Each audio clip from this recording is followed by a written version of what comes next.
Bismillahirrahmanirrahim. Belə bir sual ünvanı var. Sual verən soruşur ki, mənim şəriət yolu ilə kəsilməmiş heyvanın dərisindən hazırlanmış pulqabım var və yaxud kəmərim var. Həmin pulqabı və yaxud kəmərlə namaz qıla bilərəmmi? Mən indi namaz qılmışam həmin pulqabı ilə. Namaz əsnasında yadıma düşüb ki, pulqabı cibimdə imiş və yaxud kəmər belimdə imiş.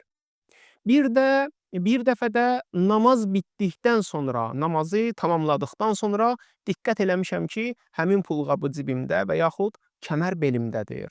Bu halda namazımın hökmü nədir və həmin namazlarımı mən yenidən qılmalıyam mı? Cavab belədir.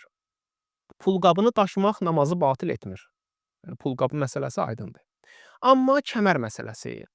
Əgər namaz əsnasında bu məsələ tamamilə unudularaq, yalnız namazdan sonra xatırlanarsa və bu işdə səhlənkarlıq edilməmişdirsə, bu halda namazı səhihdir.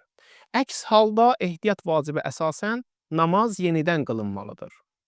Əgər namaz əsnasında kəmərin belində olduğu yadına düşərsə, namaz əsnasında ikinci rəkətdədir, baxdı gördü ki, kəmər belindədir, həmin kəmərlə namaz qılır. Bu halda ehtiyat vacibi əsasən namazı kəsəcək və həmin namazı yenidən qılacaq. Elhamdülillahi Rabbil aləmin və sallallahu alə Muhammedin və alihi tahirin.